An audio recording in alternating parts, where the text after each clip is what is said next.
반갑습니다. 오대영 라이브 오대영입니다. 대통령 부부의 공천 개입 의혹 파장이 오늘도 이어졌습니다. 이준석 개혁신당 의원은 이른바 7불사 회동에 대해 해명과 반박을 내놨습니다. 윤석열 대통령이 김건희 특검 법안에 대해 거부권을 행사할 가능성이 높습니다. 여당 내 이탈표가 나올지 주목됩니다. 잠시 뒤에 짚어보겠습니다. 그리고 조금 전 들어온 소식입니다. 검찰이 공직선거법 위반 혐의로 이재명 민주당 대표에 대해 징역 2년을 법원에 구형했습니다. 먼저 이수진 앵커의 한 줄 뉴스를 전해드리고 본격적으로 시작하겠습니다. 대통령실 이전과 관련해 공사비 대납 요구 혐의를 받고 있는 경호처 간부 정 씨의 범행 내용이 구속영장에 적시됐습니다. 예산이 부족하게 되자 정 씨가 브로커를 협박해 공사비 1억 7,600만 원을 대납하게 했다고 검찰은 적시했습니다. 영장에 따르면 정 씨는 공사비를 지급하지 않으면 이미 설치한 창호를 다 뜯고 다시 공사할 것이라며 협박했다고 전해졌습니다. 경호처 간부 정 씨는 지난 감사원 감사 발표 때 수사 의뢰 대상 3명 중 1명입니다. 윤석열 대통령 부부가 체코에서 환대를 받았습니다. 윤 대통령은 파벨 여사에게, 파벨 대통령은 김건희 여사에게 꽃다발을 전달했습니다. 김건희 여사도 출국 때와는 다르게 밝은 표정으로 자리에 함께했습니다. 체코 측은 대통령 내외에게 특별히 프라하 성을 공개했고 환담을 나눈 뒤 공동 기자회견을 열었습니다. 대한민국과 체코가 호혜적 협력을 확대하고 전략적 파트너십을 강화해야 한다는 데 의견을 같이 했습니다. 이런 가운데 체코 원전 수주 계약을 두고 여야 공방이 오갔습니다. 야당은 어제 기자회견을 열고 덤핑 수주 의혹을 제시했습니다. 즉, 적자가 날 정도로 싼 가격을 제시했다는 겁니다. 체코 언론들은 윤석열 정부가 덤핑 가격을 제시했다고 지적합니다. 이대로 가면 수조 원대 손실이 발생해 국민 혈세를 더 쏟아부어야 할지도 모릅니다. 정부는 체코 현지에서 이에 대해 적극 반박했고 여당도 망하길 바라는 거냐고 비판했습니다. 아무 근거 없이 덤핑 수주라는 가짜 뉴스를 퍼뜨리는 것은 앞으로의 계약 협상에 아무런 도움이 되지 않고 국익을 저해하는 행위입니다.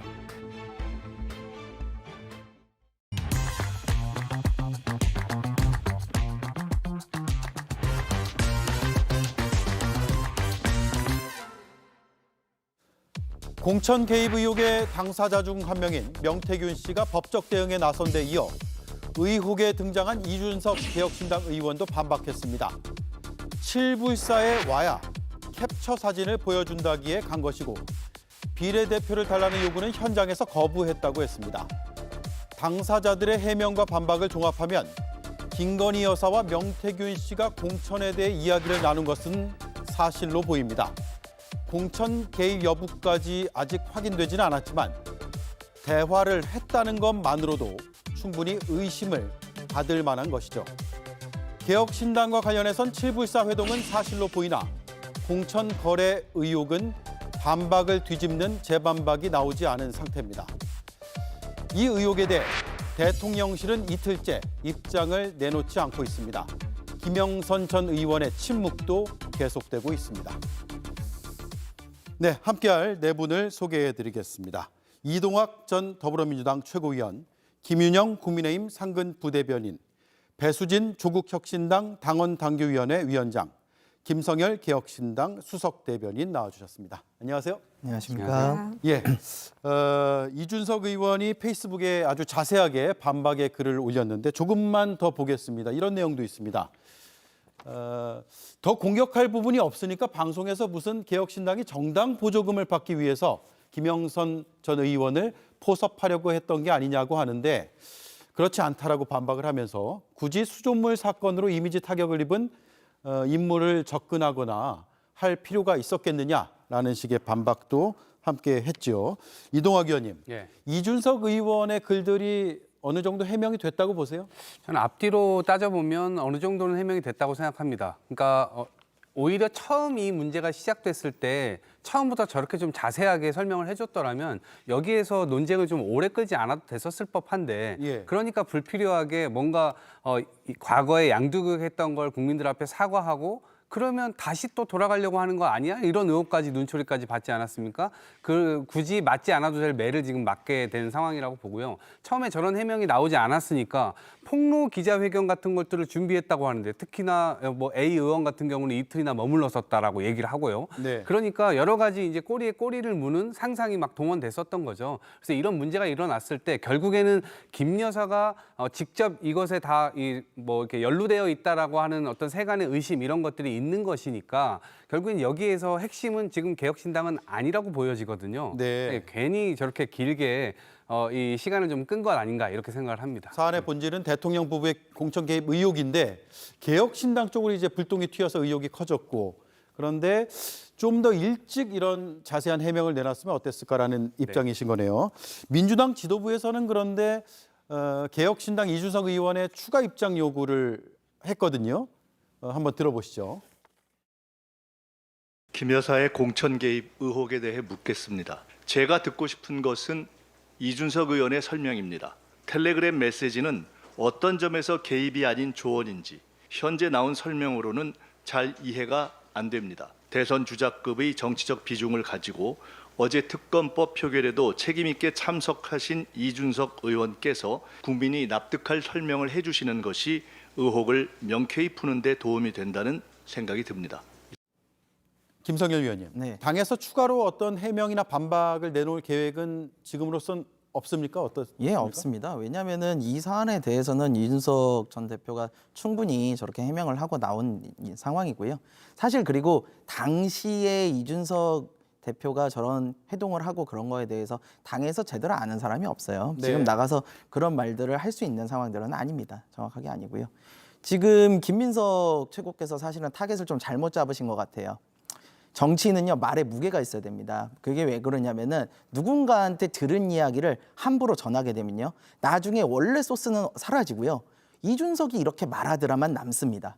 그러면은 이준석 같은 큰 정치인들은 이런 말을 전할 때 굉장히 조심해야 됩니다. 자기가 보기에 사실이 아니거나 이런 내용이면 절대로 입을 벌려가지고 얘기를 하면 안 돼요. 왜? 자기 주장인 것처럼 나가거든요. 네. 그러니까 이게 만약에 오히려 공천 개입에 관해서 충분한 그런 여지가 있다, 증거가 된다라고 판단을 했으면 왜 저희가 그걸 안 깎겠습니까? 오히려 저희가 더 세게 얘기했죠. 네. 다만 그게 좀 빈약하다고 생각하고 논리비약이 있다, 이것만 가지고는 어렵다 생각이 들다 보니까 저희로서는 이걸 했다가는 오히려 너네 폭로당이다라는 역풍을 받을 수 있다, 이런 생각도 했겠죠. 그러다 보니까 이런 거에 대해서는 전혀 개입을 안 한 거고요. 이거는 사실 저희한테 물어볼 내용이 아니에요. 김건희 여사가 만약에 저희 명태균 씨라는 분과 이렇게 통화나 카톡을 텔레그램을 주고받고 그랬다면요, 네. 이제 김건희 여사가 실질적으로 공천에 개입을 했느냐 여부는 당시에 공천을 책임지고 있었던 한동훈 비대위원장이나 정영환 공천관리위원장에게 물어봐야죠. 김건희 여사에게 전화 받았냐? 그거를 저쪽에 물어봐야지.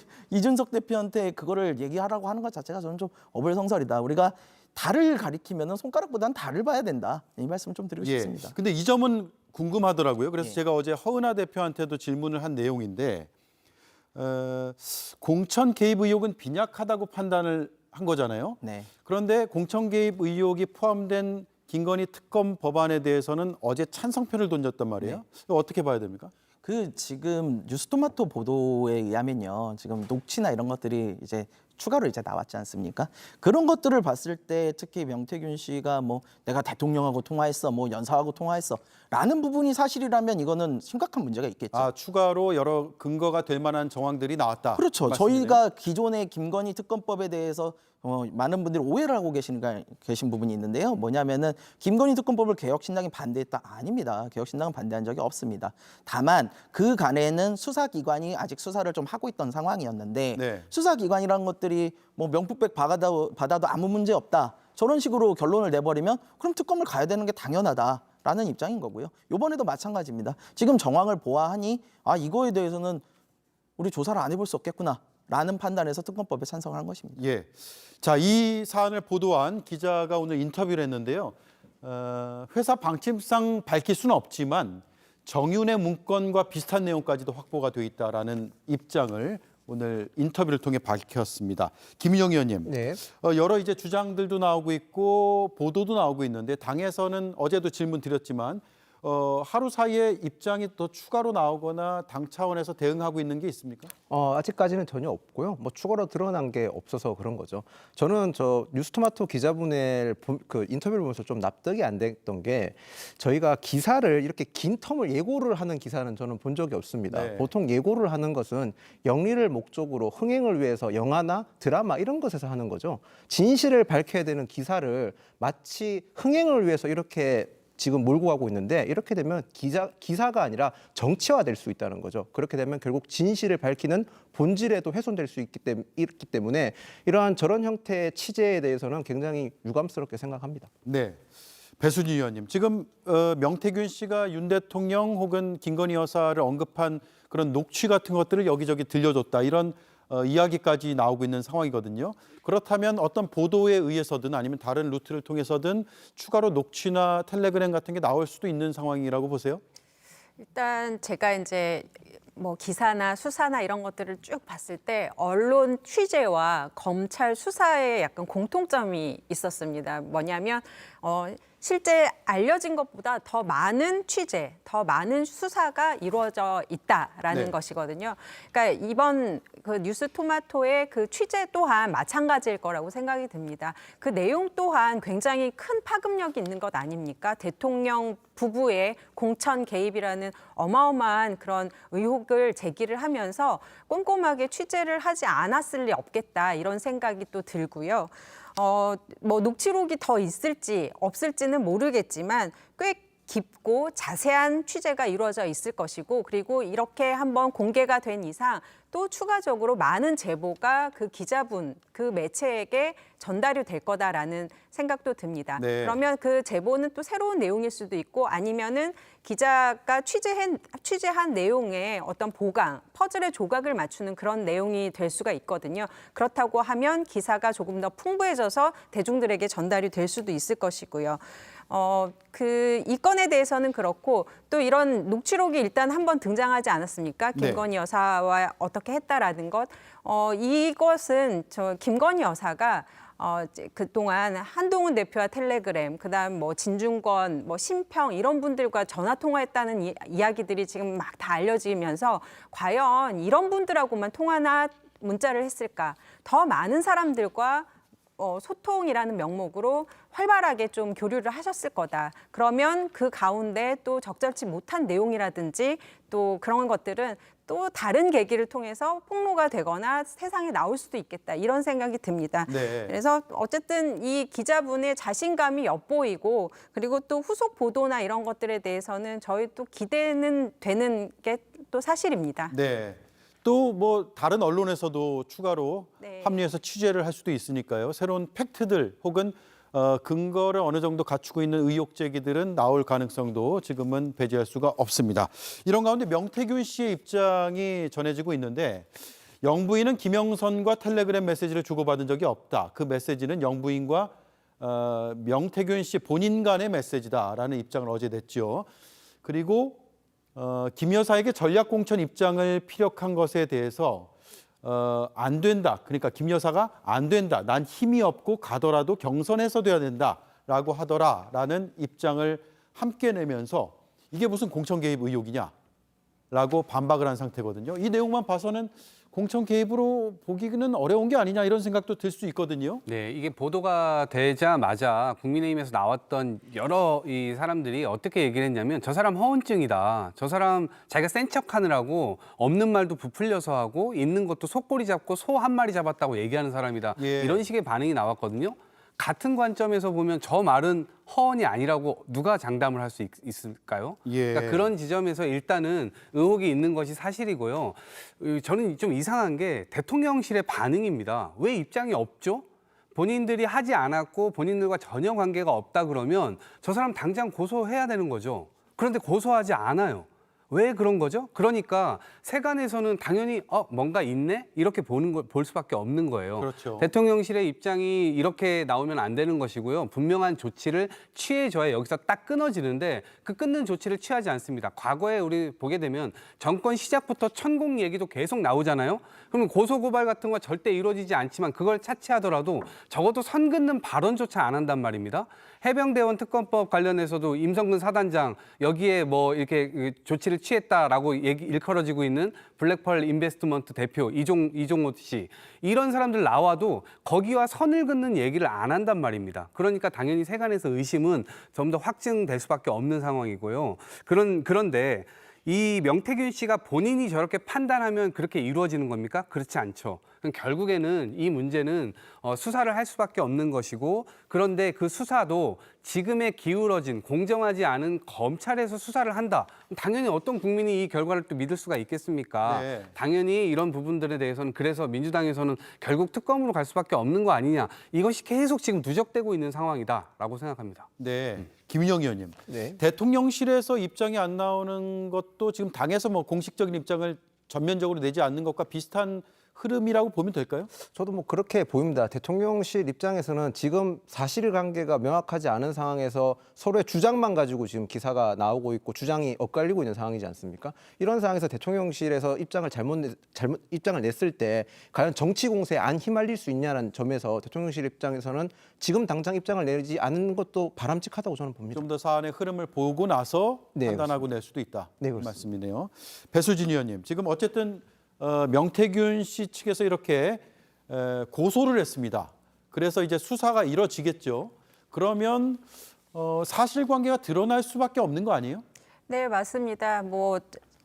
명태균 씨가 고소장 접수한 것 자체가 저는 사실상 김건희 특검법을 요청하고 있다 이렇게 생각이 듭니다. 요청한 거라고요? 예, 그렇게 생각이 듭니다. 왜냐하면 그 명태균 씨가 알려지기는 뭐 어떤 판을 또 잘 읽고 또 뭔가 그 생각의 창의성이나 이런 것들이 또 풍부하신 분이라고 또 평가를 한 그 내용도 봤는데요. 결국은 지금 그 국정 이 상황이라든지 이런 판들을 워낙 잘 꿰고 계셔서 본인의 이러한 행동이 어떤 파장을 불러일으킬지까지 다 계산을 하신 거라고 생각이 들고요.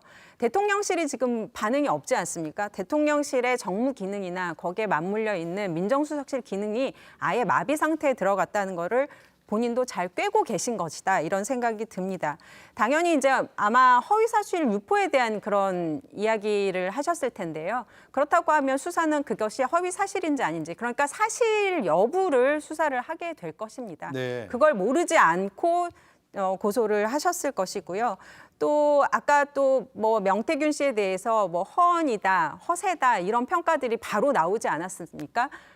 그것이 아니다라는 것을 본인이 스스로 뭔가 약간 화가 난 듯한 그런 반응으로 또 접수를 하셨을 수도 있겠다 이런 생각이 듭니다. 결국 자기 자신에 대한 공경을 빠져나가기 위한 것. 그다음 김건희 여사, 김건희 특검법을 우회적으로 요청한 것. 이렇게 두 가지로 해석이 될 것 같습니다. 예. 자, 국민의힘 내부에서는 뭐 공식적인 논평 같은 건 나오지 않고 있지만 개별 의원들의 입장은 조금씩 나오고 있는 것 같습니다. 김재석 국민의힘 의원의 오늘 입장 혹은 의견 한번 들어보시죠. 부적절하죠. 왜냐하면 공천을 직접적으로 뭐 준다 안 준다 할 수 있다 없다 이야기를 하지 않더라도 그 김건희 여사가 가지는 정치적인 입지나 위치를 생각해 봤을 때 그것이 자칫 잘못된 사인을 줄 수 있다라는 거죠. 그 실제로는 공천이 안 된다는 이야기를 전한다고 하더라도 공천을 할 수 있는 분들이 아니라 제3의 인물을 통해서 주고받았다는 것 자체가 뭐 좋은 건 아니죠, 당연히. 김인영 의원님, 네. 저런 입장도 충분히 나올 만할 것 같아요. 저런 입장을 뭐 낼 수도 있겠죠. 그건 개인의 의견이니까요. 근데 확실한 건 지금 현실에 지금까지 드러난 사실에 집중해야 된다고 생각합니다. 네. 지금까지 드러난 정황으로 봐서 김건희 여사가 개입했다는 정확한 증거, 명확한 증거는 없습니다. 명태균 씨가 사인 간의 대화를 나눈 그 녹취록의 발언을 가지고 지금 기사를 썼는 거고요. 그리고 관계된 관련자들이 모두 지금 사실을 부정하고 있습니다. 명태균 씨는 언론사 뉴스토마토를 고소하겠다고 한 상황이고 김영선 의원은 사실 무근이라고 밝혔습니다. 또 네. 저희 당은 2022년 재보궐선거에 공천했던 윤상현 공관위원장은 전면적으로 부정하고 있고요. 2024년 공천 과정에서는 저희 당 시스템화에서 공천 룰에 의해서 시스템 공천이 되었다는 사실을 밝혔죠. 그리고 있는지 없는지 확실하지 않은 그 텔레그램을 봤다는 이준석 의원조차도 이것은 공천 개입이 아니라고 한 사실입니다. 현재까지 드러난 사실을 봤을 때는 아무것도 밝혀진 게 없는데 여기에 대해서 지금 저희가 가타부타 하는 것은 어찌 보면 적절하지 않다. 저는 그렇게 보고 있습니다. 네. 다만 개별 의원들의 입장이 나오는 것들은 뭐 할 수 있는 부분이다 이런 말씀이죠. 김성현 의원님 마지막 질문이 될 것 같습니다. 네. 대통령실에서 입장이 나와야 될 거로 보세요. 그리고 개혁신당도 어쨌든 의혹의 한 축이었다가 지금 해명과 반박으로 사안의 본질이 이제 대통령 부부의 공천 개입 의혹으로 이제 초점이 맞춰질 텐데 네. 언제쯤 어떤 방식으로 어떤 내용의 입장이 나와야 된다고 보세요? 이미 늦었죠. 더 빨리 냈어야 돼요. 예, 대통령실 그 해명 아주 간단하게 하면 됩니다. 난 명태균 씨 모른다. 얘기 안 했다. 나 이런 텔레그램 주고받은 적 없다. 근데 못 하잖아요. 예. 안 하잖아요. 결과적으로 공천이 안 됐다라는 내용은 해명이 될 수가 없습니다. 그게 어떻게 해명이 되겠습니까? 그게 아니라 나는 공천 개입을 한 적이 없다라고 얘기하면 그만인 겁니다. 근데 이런 입장을 왜 얘기를 안 하는 겁니까? 지난번에는 공천 개입이 됐다고 하면 공천을 받았을 거 아니냐? 그렇죠. 공천이 안 되지 않았냐? 이렇게 그런 반문했잖아요. 가정식의 얘기를 할 필요가 없어요. 근데 나는 명태균 씨한테 내가 공천 개입에 대해서 얘기한 적이 없다라고 딱 끊어서 얘기하면 됩니다. 근데 왜 못하느냐? 명태균 씨가 뭔가 가지고 있을지도 모른다라는 의문이 있지 않을까? 그런 어떤 위협감 때문에 두려움 때문에 못하는 건 아닐까? 이런 의심을 가질 수 있거든요. 네. 이런 의심을 해소하려면 대통령실이 명확하게 해명을 해야죠. 네. 그런데 그걸 안 하고 있으니까 이를 점점 키우고 있는 거고요. 이 부분에 대해서는 공천 개입에 대해서 우리는 전혀 관련 적이 없습니다라고 하루빨리 해명을 해야 된다고 봅니다. 네. 그런 차원에서 오늘 개혁신당 이준석 의원의 해명과 반박은 분명하게 입장을 밝힌 것이다. 그렇습니다. 저희는 이 건에 대해서는 저희와의 거래 이런 거는 전혀 없었다. 그리고 공천 개입으로 볼 수 있는 사안이 있다면 그거는 텔레그램 내용을 보고 우리가 판단하면 될 겁니다. 근데 텔레그램 내용이 나오지 않은 상황에서는 사실 뭐 이야기하기가 좀 어려운 부분은 있는 것 같습니다. 그러면 개혁신당에서는 대통령 부부의 공천 개입 의혹에 대해서는 네. 그 의혹이 규명돼야 된다는 입장이시고 거기에 힘을 더 실을 예정입니까? 지금 추가적으로 나온 녹취록이나 저런 것들을 감안해 보면은 만약에 명태균 씨 말이 사실이라면 이건 심각한 문제죠. 그럼 그 부분에 대해서 의혹이 생긴 건 사실이고요. 그리고 정확한 해명을 안 한다고 그러면은 당연히 그걸 규명을 해야 되는 겁니다. 그래서 특검법에 찬성을 한 부분입니다. 예, 알겠습니다. 여기까지 듣죠. 다음 이슈로 넘어가겠습니다. 김 여사 자체에 대한 여러 가지 이제 지금 여론 나타나 명분별 국민의 입장을 좀 말씀 안 해주셨던 것 같은데. 네, 여러 차례 말씀드렸습니다. 예, 다음 질문. 네, 질문자의 말을 뚝 끊고 다음 질문으로 넘겨버립니다. 국민의힘 추경호 원내대표, 평소에 젠틀한 성격으로 정평이 나 있어서 이런 반응 다소 낯선 장면이 아닐까 싶은데요. 김건희 특검법이 본회의를 통과한 가운데 여당 의원들 사이에서도 영부인에 대해 연일 비판 목소리가 나오고 있습니다. 재표결 때는 익명투표니까 혹시 찬성표를 던지는 여당 의원들도 나오지 않을까 야당에선 기대하는 분위기인데요. 추 원내대표는 선을 그었습니다. 실제로 이탈표가 나올 거라고 보시는지도. 저는 이탈표에 대해서 전혀 걱정하고 있지를 않습니다. 영부인 리스크. 더 이상 실드치기도 어렵다는 기류 속에 추 원내대표 말대로 될까 궁금해집니다. 네. 자, 김건희 특검 법안 어제 통과가 됐는데 필리버스터를 여당에서 안 했단 말이에요. 22대 국회에 들어와서 처음이고 그래서 다양한 해석들이 지금 나오고 있는데 그중에 하나가 토론자를 찾기 어려웠다라는 설도 있습니다. 이거 설인가요? 사실인가요? 아니 뭐 제가 정확하게 원내 상황까지는 모르지만 그런 의견보다는 지금 국회 운영이 마치 돌림 노래처럼 반복되지 않습니까? 거기에서 저희가 필리버스 똑같은 모습을 계속 보이는 것이 국민들에게 피로감만 더 높여서라는 판단도 있고요. 그리고 네.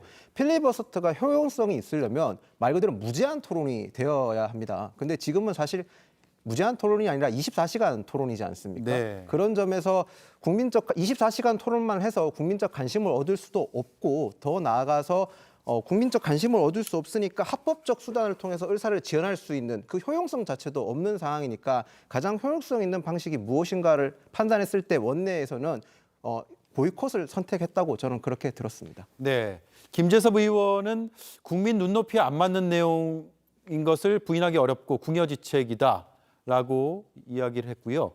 또 강승규 의원은 좀 다른 의견이었는데 민주당이 노림수를 잘 알기 때문에 얄팍한 전술에 협조할 이유가 없어서 필리버스터를 하지 않았다라는 입장도 나타내고 있습니다.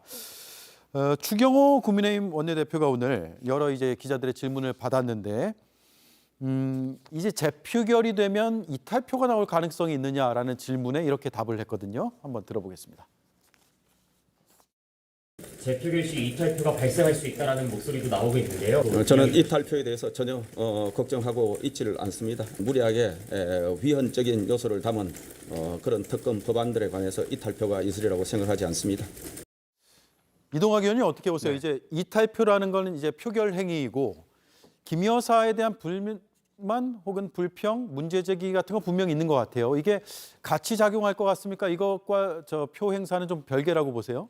저는 이제 재의결로 다시 넘어오게 될 경우에는 이탈표가 나올 수도 있다라고 생각합니다. 예. 왜냐하면 너무나 불만이 지금 고조돼 있는 상황이거든요.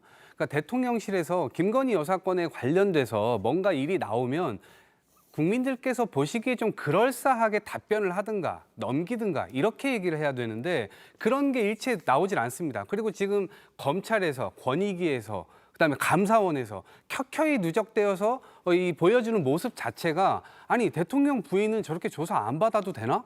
저렇게 얼렁뚱땅 조사받고 결과를 저렇게 무마시켜줘도 되나? 국가기관들이 저래도 되나? 할 정도의 의혹을 계속 불러일으키고 있지 않습니까? 네. 당연히 여당 의원들로서는 아마 자괴감 느껴질 겁니다. 우리가 이러려고 정권 잡았나?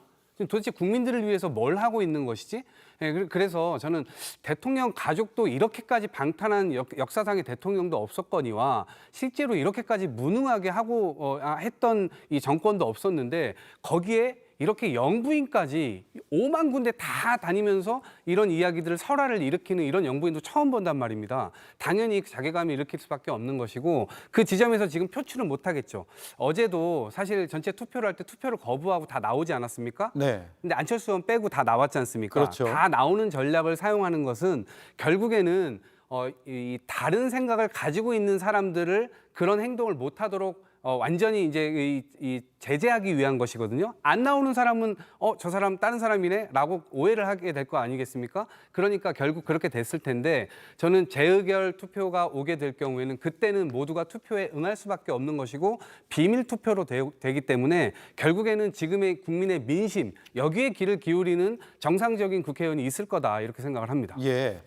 김성열 의원님 어떻게 보세요? 이게 사실 비밀 투표여서 이탈표가 나올 가능성도 배제할 수는 없는 상황이긴 한데 퇴장 전략을 또 써버리면 남아있는 사람은 다 이탈표가 되니까 본인의 소신 투표를 못할 가능성도 있고요. 그렇게 전략을 쓸 가능성이 높죠. 이탈표가 나와야 되는 상황입니다. 이게 지금 김건희 여사의 뭐 명품백, 주가 조작, 이제 공천 개입 의혹까지 나오고 있는데 이런 정도에서 이탈표를 걱정을 안 하면 이상한 거죠. 국회의원 다 개개인이 헌법기관이고 양심에 의해서 투표할 수 있지 않습니까? 그러다 보니까 이탈표를 걱정을 해야 되니까 국민의힘 원내에서는 아무래도 그런 것들을 단속하는 전략을 여러 가지 쓰겠죠. 그런 예를 들어가지고 지금 말씀하신 것처럼 다 같이 퇴장하는 전략 이런 걸 써버리게 되면은 그 남아가지고 투표하기는 굉장히 부담스러울 겁니다. 그래서 이제 그런 면에서 이탈표가 이번에 나오기가 그렇게 쉽지는 않아 보입니다, 현실적으로. 네, 쉽지 않아 보인다. 다만 우리 국민의힘 의원님들이 아셔야 될 게 있어요. 지금 대통령 지지율이 20%입니다. 20%대예요. 이제 10%가 멀지 않았다는 이야기도 나오고 있어요. 국민의 민심은 이미 다 돌아섰습니다. 그러면은 언제까지 대통령 옹의만 하고 있을 겁니까? 오히려 대통령에게 쓴소리를 하는 것이야말로 오히려 국민의힘이 해야 될 일이 아닌가 그런 생각을 합니다. 네, 오늘 한동훈 대표의 인터뷰 내용이 아침 종안신문에 나왔는데 그걸 보니까 상당히 이제 좀 할 말을 하는 것처럼 보이는데 그 부분은 좀 이따 짚어보고요. 추경호 원내대표 발언 조금만 더 짚어볼게요. 지금 이 특검도 위헌적이다라고 했고요. 그 전에도 위헌적이라고 했었죠. 그런데 지금 조국혁신당에서는 거부권 행사가 위헌적이다라고 반박하고 있는 상황이거든요. 위헌 대 위헌으로 부딪히는데 이거 어떻게 풀어나가실 생각이세요? 일단 추경호 대표께서 위헌적인 요소가 있다라고 말씀하셨을 때 어떤 것인지 구체적인 것을 잘 모르겠습니다. 좀 짚어서 말씀을 해주시면 좋을 것 같은데요. 예. 지금 윤석열 대통령이 김건희 특검법이나 뭐 최혜병 특검법에 대해서 거부권을 행사할 때의 위헌성은 너무나 명백합니다. 물론 거부권은 헌법에서 대통령에게 부여한 권한입니다. 근데 그 권한 마음대로 쓰라고 준 것 아니죠. 네. 어떤 그 공적인 견해 차이가 있어서 법률안에 대해서 거부를 한다고 하면 그건 너무나 정당한 거부권 행사라고 보입니다만은 국회 견제 차원에서요? 예, 그렇죠. 근데 그것이 아니지 않습니까? 이거는 순수하게 100% 사적 이익을 위한 거부권 행사입니다. 본인을 위해서, 본인 가족을 위해서, 배우자를 위해서 이렇게 어마어마한 헌법이 무겁게 부여한 권한을 너무나 쉽게, 너무나 가볍게 사용을 하는 것 아니겠습니까? 그런 부분에 있어서 굉장히 위헌성이 큰 행동이라고 생각이 들고요. 권한쟁의 심판 뭐 검토해 볼 수 있겠습니다. 근데 그것보다 더 중요한 것은 민심입니다. 추석 연휴 기간 동안 많은 의원님들뿐만 아닙니다. 우리 모두가 가족들 만나서 어떤 민심을 확인했습니까? 김건희 여사 저렇게 두면 되겠냐? 뭐든지 명도 그렇고 죄송합니다. 네, 그 모든 곳에 다 김건희 여사 다 계시고 의혹에 다 쌓여 있고, 그다음에 의료 대란도 마찬가지고 그런 모든 불만들을 다 눈으로 귀로 직접 확인들을 하시지 않았습니까? 네. 이런 국민의 민심, 여론 이런 것들이 더 중요하고 지금 다른 말씀들 많이 하시겠지만 곧 있으면 어떤 탄핵 이야기 그런 이야기들이 곧 구체적으로 나오지 않을까 그런 생각도 듭니다. 예. 네. 김인영 의원님, 네.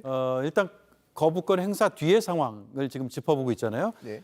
상당히 궁금하기 때문에 현장의 기자들도 이제 원내대표한테 질문을 했고 이탈표를 걱정하지 않는다 이런 답변이 나왔는데 야당에서는 24일에 대통령과 여당 지도부의 만찬 자체가 일종의 표단속 행위가 될 수 있다 이런 우려 혹은 비판적 시각까지 나오고 있거든요. 저는 저 발언을 보고 지극히 민주당적 시각이라는 생각을 했습니다. 예. 지금 민주당이 계속 계엄령이라는 음모론에 계속 휩싸여 있는데 그걸 못 벗어났다고 저는 생각을 했습니다. 지금 시점에서 여당 대표와 윤석열 대통령이 만나면 당연히 의료 대란에 대해서 논의할 거에 대해서 집목을 해야죠. 지금 가장 시급한 거 민주당에서도 계속 의료 대란이라고 얘기했지 않습니까? 그런데 여당 대표와 대통령이 만나서 표단속을 한다고요. 저는 저것은 너무 지나치게 비약이고 아무리 정치가 지금 양극화돼 있고 정쟁화돼 있다고 하지만 저것은 도저히 저는 납득할 수 없는 발언이라고 생각을 합니다. 네, 여당 지도부와 대통령의 만남 자체를 너무 폄훼하는 발언이다 그 말씀이네요. 김성열 의원님, 앞서 이제 잠깐 얘기가 나왔습니다만 한동훈 국민의힘 대표가 조선일보 인터뷰에서 이런 얘기를 했어요. 민심을 안 따르면 대통령실과 여당에 기회가 없을 거란 추석 여론을 확인했다. 그리고 김 여사 명품백 사건에 대해서 분명한 건 부적절한 처신이고 사과해야 한다라는 아주 상식적인 발언일까요? 아니면 좀 여당의 시각에서 보면 좀 강도 높은 발언일 수도 있는데 이런 이 당내 여론들이 대통령과 여당 지도부의 만남에서 사과 요구로 이어질 거라고 보세요? 해야죠. 이게 지금 국민들 앞에서는 저렇게 이야기하시고 막상 대통령 면전에 가서는 저런 이야기 못하면 이건 쇼밖에 안 됩니다. 가가지고 고양이 목에 방울 달아야 될 거 아닙니까? 네. 대통령에게 여당 대표로서 민심 좀 경청하셔야 됩니다. 이거 김건희 여사 이거 사과하셔야지만 이 국정 지지율 다시 올릴 수 있습니다라고 고언을 해야죠. 그러라고 여당 대표 만들어 놓은 거 아닙니까? 우리 한동훈 대표 이런 말씀 못 하실 거면은 평생 그냥 윤석열의 아바타로 사실 수밖에 없어요. 이제 그런 말씀을 하시라고 지난 전당대회에서 어쨌든 대통령과 어느 정도의 각을 세우면서도 불구하고 국민의힘에서도 당원들이 한동훈 대표를 높은 지지율로 뽑은 거 아닙니까? 그러면은 당연히 저런 얘기를 밖에다가 하실 것이 아니라 야당은 밖에다 할 수밖에 없어요. 야당은 대통령이 안 만나주니까요. 그렇지만 만날 수 있는 여당 대표라면 만났을 때 대통령에게 직접 말씀을 드려야 되는 거고 그게 네. 의무죠. 예, 그렇군요. 이동학 의원님, 네. 재표결 때 이탈표 나올 거라고 보셨는데 8표 이상 나올까요? 그러니까 200석 이상의 찬성 의사 표시가 있을까요? 네, 전 이번에 8표 이상까지는 나오지 못할 가능성이 크다고 생각합니다. 예. 그러니까 여전히 대통령의 어떤 그립이나 이런 것들은 굉장히 셀 것이고 돌아오자마자 저는 한동훈 대표를 실제로 만나게 될지 안 만나게 될지도 모른다고 생각해요. 아직도 이걸 또 다시 뒤로 밀어버릴 수도 있는 그런 상황일 수도 있습니다. 오늘 조선일보 저 인터뷰를 보고 상당히 기분이 언짢으셨을 수도 있겠다는 생각이 듭니다. 그럼에도 불구하고 지금 이번 건이 2개잖아요. 하나는 윤석열 대통령이 직접 외압을 행사한 것으로 지금 읽혀지고 있는 최혜병 특검법이고요. 또 하나는 김건희 여사 특검법입니다. 네. 두 부부가 연관되어 있는 특검법이에요. 근데 지금까지 가족 방탄을 했던 경우는 대통령이 거의 없습니다. 왜 그걸 대통령들이 안 하고 자기 가족들이 연루되어 있는 것들에 대해서 대부분 다 특검을 받았냐면 국가의 어떤 이 존립이라고 하는 것은 정부가 공정해야 된다. 그리고 만인에게 평등한 법 집행이 돼야 된다. 이러한 이 잣대를 기본적으로 유지하기 위해서거든요. 네. 근데 대통령이 내 가족과 관계된 사람은 이거는 완전히 다 의도된 어떤 조작이야 이렇게 생각을 하고 그들에게는 어떤 법적 잣대를 적용하지 않으면 어느 국민이 법 지키고 살겠습니까? 이런 부분이 있는 것이고요. 그럼에도 불구하고 어쨌든 이번에 거부권을 또 행사하게 되면 이제는 30번, 31번째 거부권이 되는 것이거든요. 그럼에도 불구하고 민주당에서는 포기할 수가 없어요. 이거는 당연히 정의, 공정, 상식을 바로 세우기 위한 것이기도 하고요. 만약에 이걸로 안 된다. 그러면은 저희가 쓸 수 있는 수단은 국회에서 이제 10월 달에 국감 시작되죠. 국정감사 현장에서 다 부처별로 따져 물을 수밖에 없는 것이고요. 그다음에 두 번째는 국정조사 같은 거 적극적으로 좀 행사해야 된다고 생각합니다. 예. 그럼에도 불구하고 특검법은 또다시 저희들이 또 제출해야 된다라고 생각을 하고요. 결국에는 이 문제는 민심이 이기는 문제로 결국 끝날 것이기 때문에 이렇게까지 오랫동안 버티고 있는 문제 자체가 저는 역사에 굉장히 오점으로 남을 것이라고 생각합니다. 네. 자, 한동훈 대표의 인터뷰 얘기 조금만 더 해볼게요. 저는 김윤영 의원의 생각이 궁금한데 당내에서 어떻습니까? 이 인터뷰를 다 봤을 텐데 네. 그런 표현까지 있거든요. 질문 자체가 이제 한동훈 대표는 윤석열 대통령의 측근이고 라인 아니었냐? 라니까 나는 누구의 라인이었던 적이 없다라고 해서 대통령은 완전히 선을 긋는 듯한 그런 발언도 있었거든요. 한동훈 대표가 대통령과 선을 그었다는 표현은 저는 동의하지 못하겠습니다. 예. 한동훈 대표는 전당대회 과정에서도 계속 윤석열 정부의 성공을 위해서 뛰겠다고 얘기를 했고요.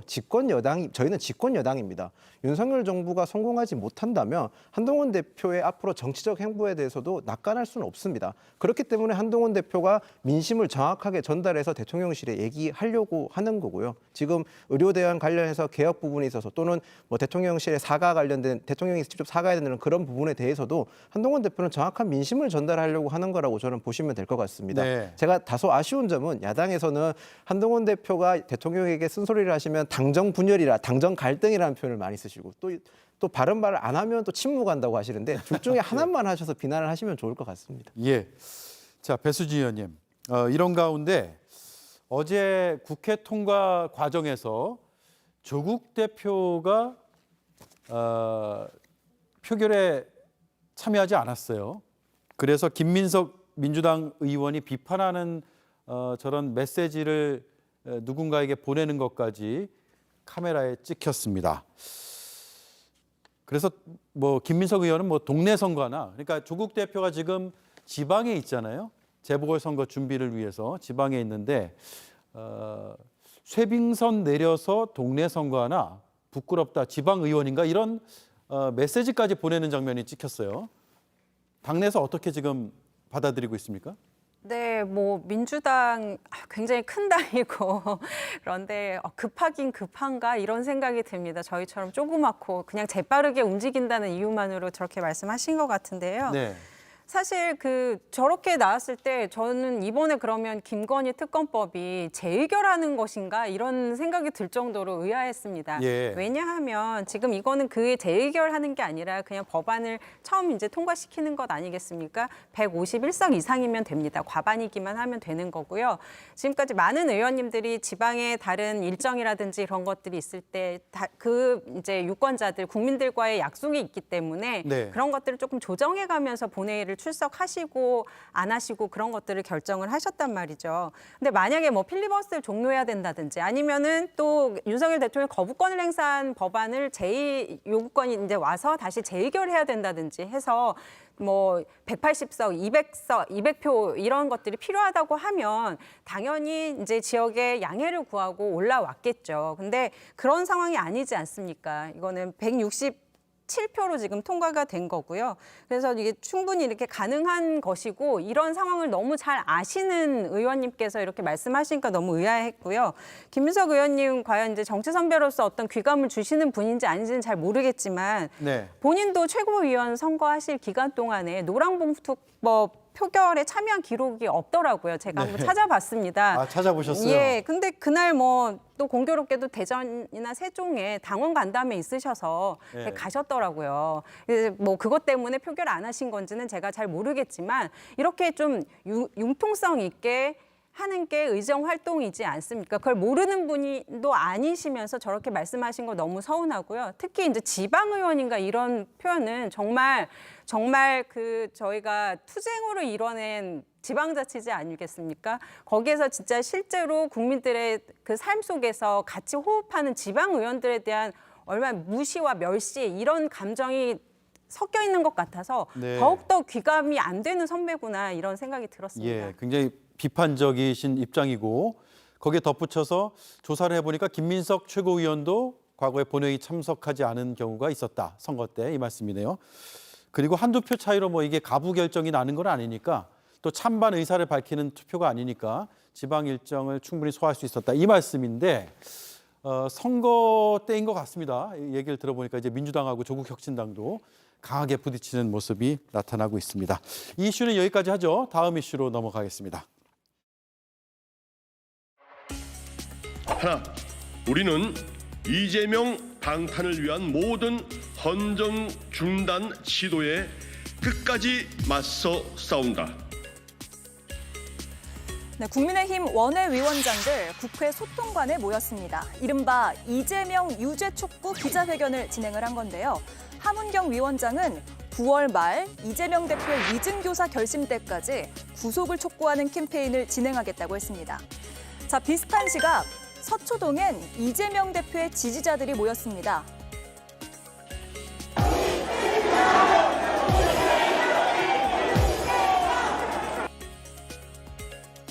재판에 출석한 이 대표의 표정도 어둡진 않았는데요. 표정만 보면 여러 언론과 여권에서 제기된 10월 위기설, 무색해 보입니다. 이런 가운데 검찰은 이재명 대표에게 징역 2년을 구형했습니다. 네, 1시간 전쯤 구형 내용이 전해졌습니다. 검찰이 이런 이유를 들었어요. 20대 대선 과정에서 대통령 당선을 위해서 전 국민을 상대로 반복적으로 거짓말을 해서 사안이 중대하다. 그리고 전파성이 높은 방송에서 거짓말을 반복했기에 유권자 선택에 지대한 영향이 미쳤음이 명백하다라는 등의 이유로 징역 2년을 내려달라고 검찰이 법원, 재판부에게 이제 구형을 한 상황이죠. 이 정도의 형량을 구형한 거 적정하다 아니다. 이동학 의원님 어떻게 보십니까? 저는 결과는 어차피 지금 짜맞춰져 있었다고 생각을 합니다. 네. 그동안 이재명 대표를 수사하는 과정이 인간 사냥이라고 할 정도로 굉장히 광범위한 압수수색, 그리고 거의 검찰 일개 청이 동원될 정도의 압도적인 검사 숫자와 수사관 숫자 이 동원된 것만 해도 엄청납니다. 그러니까 한 사람을 딱 찍어놓고 1년 12달 계속해서 수사해 가면서 사실상 어찌 보면 검찰의 의도는 성공했다고 보여져요. 그 의도가 뭐냐면 범죄자 이미지를 딱 더 씌우는 것이었거든요. 근데 그 과정에서 대한민국 역사에서의 정치는 완전히 사라지는 시대였습니다. 네. 그러다 보니까 그걸 핑계로 범죄자와는 대화하지 않는다? 대통령이 그런 것들을 다 명분 삼았거든요. 결국에는 대한민국이 전진하는 데 있어서 아무런 역할도 하지 못했던 겁니다. 그러니까 정부 역량이 없는 거 아니야? 대통령이 정치조차 하지 않는 것 아니야? 이런 생각을 국민들께서 하실 수밖에 없었다고 생각을 하고요. 결국에는 결과를 이렇게 맞추고 그 과정을 다 짜맞추는 이 과정 속에서 결국엔 국민들이 바랬던 거는 당연히 죄가 있다면 처벌받아야지. 그런데 김건희 여사는 대통령과 관련된 것들은 이런 걸 최소한 공정하게라도 그 과정을 관리했었더라면 이런 오늘의 결과 이런 것들을 아프게 받아들였을 수도 있습니다. 네. 그런데 지금 하나도 아프지 않아요. 이재명 대표 표정 보십시오. 하나도 아프지 않습니다. 이게 결국에는 검찰이 한 사람을 찍어놓고 그 결과를 향해서 지금 왔던 과정이기 때문에 여기에 대해서는 충분히 법원에서 좋은 결과를 낼 수 있을 거라고 생각하고요. 1심에서 혹시라도 이상한 결과가 저희 입장에서 나올 경우에 계속해서 진실을 향해서 싸워 나가야죠. 네. 김인영 의원님. 이재명 대표가 오늘 법원에 들어가시기 전에 사필 규정이라는 말씀을 하셨는데요. 그거 그대로 돌려드리겠습니다. 사필 규정 맞죠. 지금 오늘 이재명 대표에 관련해서 수사가 많다, 검찰청이 총동원됐다고 하시는데 범죄 혐의가 많아서 그런 겁니다. 네. 오늘 있었던 선거법 위반 두 가지가 크게 있는데요. 자기 부하 직원이었던 김문기 씨를 몰랐다고 얘기하는데 김문기 씨와 함께 골프도 치셨고 같이 사진 손잡고 있는 사진도 찍으셨는데 몰랐다는 주장.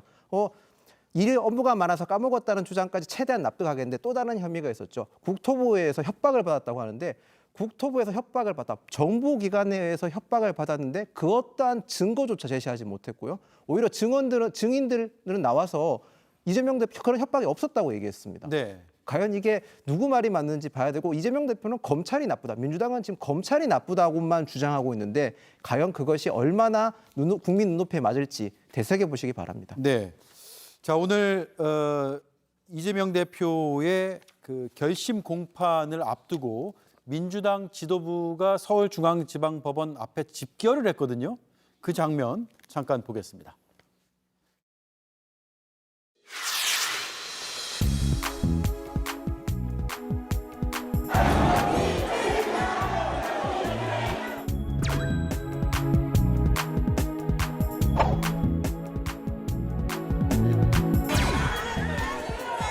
인터뷰 하시려고?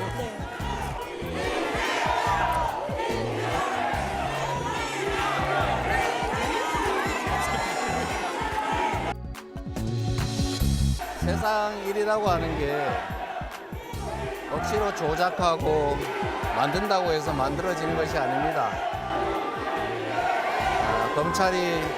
검찰 권력을 남용해서 증거도 조작하고 사건도 조작하고 정말 안쓰러울 만큼 노력하지만 다 사필 규정할 것입니다. 네, 사필 규정할 것이다. 이동학 의원님, 네. 지도부까지 저렇게 다 같이 갔거든요. 어떤 의미입니까?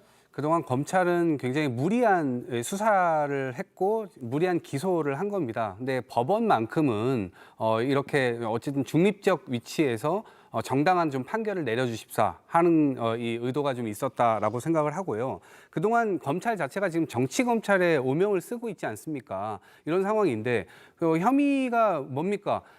그 사람을 알았냐 몰랐냐를 물어봤을 때 잘 모른다라고 얘기를 한 거예요. 근데 이거는 언제 어디까지나 이 상대적인 개념이지 않습니까? 그 사람을 아냐 모르냐의 개념을 어떻게 어떤 잣대로 재단을 할 수 있겠습니까? 근데 그런 걸 가지고 선출직 공직자, 특히나 대선 후보까지 지낸 이 선출직 공직자를 저것과 관련해서 완전히 앞으로 선거에 나오지 못하도록 만든다? 저거는요, 있을 수 없는 일입니다. 말이 안 되는 것이고요. 애초부터 무리한 기소였다라고 하는 게 저희가 판명 날 것이라고 생각합니다. 네. 그리고 지금 구형을 2년이나 했어요. 이게 말이나 되는 겁니까? 선출직이 아닌 이 검사들로 이루어진 특히나 정치적 의도가 있다라고 분명하게 이 인식되고 있는 이런 건에서 2년을 때렸다? 저거 과연 법원에서 저런 문제가 과연 정상적으로 받아들여져 가지고 검찰의 어떤 의견이나 이런 것들이 그냥 받아들여질 것인가? 저는 굉장히 의문이고요. 네. 크지 않게 저는 나오지 않을 것이라고 생각을 합니다. 네, 김은영 의원님. 네. 반면에 이제 여당에서는 저렇게 이제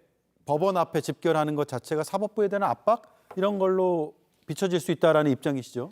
거대 야당의 힘자랑이 국회를 넘어서 행정부를 넘어서 그리고 끝내 이제 사법부까지 도달했다고밖에 볼 수 없죠. 사실 민주당이 사법부에 대한 압박을 한 게 이번이 처음이 아닙니다. 이미 법관 탄핵을 한 차례 시도했었죠. 그리고 그 법관 탄핵은 기각을 당했고 또 재밌는 것은 그 법관 탄핵했던 그 법관의 변호사가 되자마자 민주당의 모 의원은 자신의 사건의 변호사로 선임까지 했습니다. 네. 모순적입니다, 상당히.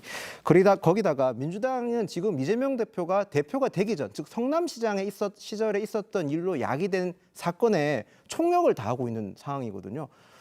175석의 거대 야당이 지금 저런 거 할 때냐라는 그런 의문점이 들 수밖에 없는 상황입니다. 네, 김성현 의원님. 지금 이재명 대표 관련한 재판이 사건은 7개, 혐의는 11개, 재판 수로만 따지면 4개의 재판이 지금 진행이 되고 있고 네. 이 중에서 오늘 이제 구형된 게 제일 위에 줄에 있는 공직선거법 위반 혐의 사건인데 오늘 1심 결심 공판이었으니까 1심 선고는 한 달 정도 이내 나오겠죠? 네, 그렇습니다.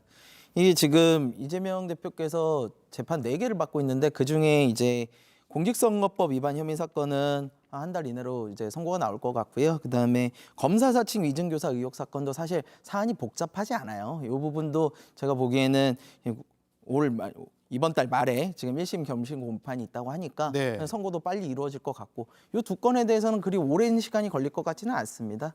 근데 이제 문제는 지금 구형 2년을 한 걸 가지고 우리가 여기서 과하다 아니다 이야기하는 거는 저는 그렇게 바람직하다고 보이진 않아요. 구형량 자체로 과하다 아니다. 예, 왜냐하면 검찰도 그 구형량 자체에 대한 기준이 있을 거거든요. 이제 그런 거에 대해서 판사가 그 부분은 분명히 잘 판단을 해줄 거다라고 네. 보기 때문에 검사들은 뭐 지금 보면은 이 부분에 대해서 고 김문기 처장을 몰랐다라고 한 부분이라든가 뭐 국토부에서 용도 변경에 대해서 압박이 있었다라고 하는 부분은 굉장히 선거에 영향을 미칠 정도의 크리티컬한 거짓말이었다라고 보는 거예요. 그러다 보니까 구형량을 좀 세게 때릴 수 있는데 네. 제가 보기에도 이게 약한 구형량은 절대 아닙니다. 왜냐하면은 말로 이루어진 어떻게 보면은 우리 이재명 대표께서는 저렇게 변명을 하셨거든요. 이게 말이 꼬였다. 근데 실제로도 말이 꼬일 수는 있어요. 그러다 보니까 2년이라는 형량은 좀 많이 좀 때린 건 맞습니다. 근데 네. 이것에 대해서 뭐 과하다 안 하다 하는 거는 판사께서 잘 이제 판단을 할 것이라고 보고 다만 저렇게 법원 앞에 모여가지고 마치 판사를 압박하는 듯한 모양새 요거는 절대 바람직하지 않다고 보입니다. 바람직하지 않다. 이재명 대표 얘기 나왔으니까 오늘 법정에서 한 발언이 이런 내용입니다. 수년간 걸친 이야기에 대해서 국정감사에서 7분 안에 답변을 해야 해서 압축적으로 하다 보니까 이야기가 좀 꼬인 것이 있다라고 이야기를 했죠. 자, 그렇다면 공직선거법 위반 혐의로 재판까지 받게 된 발언, 어떤 발언인지 다시 한번 들어보고 이야기를 나누겠습니다. 김문기 처장은 개인적으로 시장 재직 때 좀 아셨습니까? 아니면 어떻습니까? 제가 시장 재직 때는 몰랐고요. 예. 그러니까 뭐 합의 직원이었으니까. 네, 시장 재직 때는 몰랐다라는 입장을 밝혔다가 저게 이제 재판까지 가게 된 것이고 또 하나는 이 내용입니다. 국정감사 당시에 2021년 10월입니다. 국토교통부가 만약에 이 괄호안에 있는 거는 이제 그런 의미죠. 백현동 부지 용도 변경을 안 해주면 직무유기 이런 걸 문제 삼겠다고 협박을 했다라는 발언을 했는데 이게 허위 사실이냐 아니냐를 가지고 다툼이 있었고 기소된 뒤에 재판을 받고 있습니다. 배수진 의원님, 구형량은 지금 2년을 했고 김성열 위원 분석대로 재판부에서는 뭐 독립적으로 판단하겠죠. 구형량에 비례해서 형량을 결정하지는 않을 것이고 유무죄 여부를 판단을 할 텐데 지금 그 벌금형이 나오더라도 당선 무효형이 나올 수 있는 겁니까? 그러니까 100만 원까지인가요? 어떻게 됩니까? 예, 일단 그 검찰이 무리한 수사를 했고 무리하게 기소를 했다라는 입장에서 보자고 하면 이 구형 자체도 좀 과한 구형이다. 본인들의 그 무리한 수사와 기소를 정당화하려고 하는 그러니까 이걸 굉장히 좀 큰 범죄처럼 보이게 하려는 그런 구형이었다라는 그런 생각은 들고요. 예. 왜 그러냐고 하면은 지금 저희 그 국회의원 선거 있지 않습니까? 총선 지난번에 19대, 20대, 21대에 걸쳐서 당선 목적으로 허위 사실을 공표했던 그런 사례들을 쭉 한번 살펴본 적이 있습니다. 근데 물론 이제 다른 사안과 겹쳐가지고 다른 판단이 나오긴 했지만 그 허위 사실 공표만으로는 100만 원 이상의 벌금형이 나오기가 쉽지는 않았거든요. 네. 예, 그래서 당선 목적 허위 사실 공표만으로는 그렇게 좀 과하게 이제 결과가 나오진 않고, 그러니까 예를 들어서 허위로 재산 신고를 축소 신고한 것이라든지 아니면은 어떤 업적이나 치적 같은 것들 좀 그런 것들 직함 명칭 이런 것들을 한 것들이 또 거의 다 80만 원 선에서 결론이 났었던 거거든요. 그게 이제 국회의원 선거 같은 경우로 맞습니다. 말하는 거죠? 예, 그렇기 때문에 허위 사실 공표만으로는 또 이제 이렇다라는 거를 대강은 알고 있을 겁니다. 검찰도. 그럼에도 불구하고 2년을 구형했다는 거는 그동안의 그런 부분을 그리고 이것은 굉장히 큰 범죄다라는 것을 보여주기 위한 것 아니었느냐라는 생각이 좀 들고요. 그리고 사실 공직선거법 위반으로 100만 원 이상 벌금, 뭐 징역형을 선고를 받으면 당선 무효가 되는 건 맞습니다. 그런데 지금 이거는 대선 때 있지 않습니까? 그렇죠. 예, 국회의원 선거였다면 그 국회의원 선거에서 그 국회의원이 이제 당선 무효가 되는 것이고 당해 선거거든요. 네. 그렇기 때문에 이 지금 선거는 이제 예, 대선이기 네, 때문에 그렇죠. 지금 국회의원직하고는 조금 상관이 없고요. 다만 이제 100만 원 이상의 벌금형을 받게 된다고 하면 이제 피선거권이 좀 제한되는 문제가 있게 될 겁니다. 이제 그런 정도의 문제가 있는 것이고, 근데 아무리 생각을 해도 사실 저기 상식적인 선에서는 과연 이재명 대표의 발언이 이렇게 어마어마한 범죄인가? 명품백 300만 원짜리 받은 것, 그거는 아무것도 아니라는데 이건 어마어마한 범죄인가? 이런 생각을 국민들이 안 하실 수 없겠다라는 생각을 다시 한번 해봅니다. 네, 저희가 발언도 들었고 또 국정감사의 발언 내용도 이제 그래픽으로 다시 한번 이제 시청자들이 보실 텐데 시청자들도 판단하실 수 있을 것 같고요. 그리고 검찰의 판단으로 어쨌든 징역 2년형을 구형했다는 거, 재판부가 한 달 이내에 아마 선고를 낼 것 같다는 거. 다만 대선 때 발언이기 때문에 대선 당선이었으면 대통령 당선 무효형이 나올 수도 있는 것인데 그게 아니라 국회의원 선거와는 별개이기 때문에 국회의원과는 무관하다 이 말씀인 거죠. 네. 자, 국민의힘의 입장은 어쨌든 너무 오랫동안 이걸 끌었다. 빨리 공정하게 판결 내려달라라는 입장입니다. 한번 들어보시죠. 판결이 늦어진 만큼 1심 재판부가 어떠한 정치적 계산도 없이 법률과 상식에 맞는 공정한 판결을 내려주시기를 기대합니다. 네, 이동학 의원님. 네. 유무죄에 따라서 당내 파장이 좀 다를 것 같아요. 네네. 어떻게 아니, 우선은 봅니까? 추경호 원내대표께서 법원을 향해서 저렇게 얘기하는 건 그동안 민주당이 법원에 뭐 얘기하면 압력 넣는 거다, 압박하는 거다 이렇게 얘기를 해놓고 네. 본인이 저렇게 얘기하는 거는 압력이 아닌가요? 예. 저것도 저는 압력이라고 생각을 하고요. 이게 이제 어쨌든 유죄가 나오느냐 무죄가 나오느냐에 따라 달라질 수 있을 것이라 보는데 저희는 무죄를 확신하고 있습니다. 왜 그러냐면 어쨌든 무리한 기소였고 누가 보더라도 이렇게 피선거권을 박탈할 정도, 대선 주자의 피선거권을 박탈할 정도의 이 양이다? 이것도 굉장히 상대적으로 당시의 대선 때 굉장히 큰 영향을 미쳤다라는 판단에 아주 검찰의 주관적인 판단에 의해서 기소를 하고 결국 구형을 한 것이기 때문에 저는 이것은 굉장히 무리했다라고 생각을 합니다. 다만 그럼에도 불구하고 어쨌든 구형을 저렇게 세게 때리니까 법원에서도 검찰에서 저렇게 때리는 것에 대해서 완전히 그냥 검찰을 어떻게 보면 무시하는 듯한 무죄를 이렇게 하기는 어려울 수도 있습니다. 그러면 예를 들면 소량이라도 나올 경우에 그것이 이재명 대표의 지지율과 연동이 될 경우에 지지율이 좀 떨어지게 되면 당으로서는 위기를 맞을 수도 있겠죠. 네. 그렇지만 당 내부 상황이라든가 아니면 지지자들의 상황이라든가 특히나 윤석열 정부에서 이렇게 국정을 굉장히 뭐 이렇게 엉망으로 운영하고 있는 부분이라든가 이런 것들이 종합적으로 판단됐을 때 저는 이재명 대표의 지지율이 떨어지긴 굉장히 어려울 것이다. 결국에는 이재명 대표를 중심으로 똘똘 뭉쳐서 다시 가야 되는 것 아니냐라는 여론이 굉장히 세질 것이고 유죄가 나온다 하더라도 전혀 흔들림 없이 나아갈 수 있다. 이렇게 생각합니다. 네, 무죄가 나올 것 같지만 유죄가 나오더라도 1심이고 그리고 당선 무효형도 아니고 그래서 국회의원직도 유지가 되고 지지율 여부는 좀 따져봐야 될 것 같고 이 말씀이네요. 김인영 의원님. 국민의힘은 공정한 재판을 기대할 뿐이고요. 그리고 그 사법부의 판단을 존중합니다. 검찰의 구형 그거는 재판부에서 고려는 하겠지만 재판부는 공정하게 판결할 거라고 저희는 믿습니다. 단지 우려되는 점은 민주당은 재판의 사법부 정의가 아니라 민주당 입맛에 맞는 정의가 구현될 때까지 계속 투쟁할 것 같아서 굉장히 유감스럽게 생각을 합니다. 앞으로 민주당이 아니라 이재명 대표는 더욱더 지지층을 향해서만 정치를 할 것 같은 불길한 생각이 있습니다. 더 나아가서 지연된 정의를 계속 실현할 것 같은데요.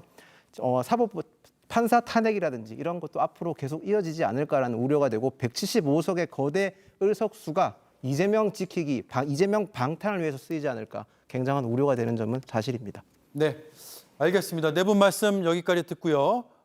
감사드립니다. 네, 고맙습니다. 감사합니다. 그리고 저는 잠시 뒤에 앵커 한마디로 돌아오겠습니다. 기술도 자본도 없는 허허 벌판에서 우리는 강철 같은 힘을 보았습니다. 세상은 비웃었지만 가장 작은 것에서 힘을 발견했고 우리는 믿습니다. 미래를 키울 힘은 아직 크지 않은 기술에 있다고. 혼자 힘으로는 이룰 수 없으니까. 우리은행이 힘이 되겠습니다. 우리은행. 침대는 과학 모두가 아는 숙명 공식. 침대는 과학이다. 에이스 침대. 감기 엔? 판코리아. 감기 엔? 판코리아. 감기 엔? 판코리아. 감기 없는 코리아. 판코리아. 모두의 감기약 판콜. 판코리아. 얼마 전에도 통화 녹취로 시끄러웠습니다. VIP는 누구인가? 도이치 공범은 영부인을 말한 것이지만 허풍이었다는 취지로 해명했습니다. 2달이 지나 또 다른 통화 녹취가 등장했습니다. 이번엔 여사란 용어가 담겼습니다. 곧바로 허풍이란 반박이 나왔습니다. 실체가 무엇인지를 밝혀내는 게 급선무입니다. 그런데 그와는 별개로 이런 생각이 듭니다. 특정인을 언급하는 세상 뒤집힐 만한 내용의 통화 녹취가 왜 연달아 나오는 걸까? 이것만으로도 너무나 기이합니다. 앵커 한마디였습니다. 오대영 라이브 마치겠습니다. 다음 주에 뵙겠습니다. 고맙습니다.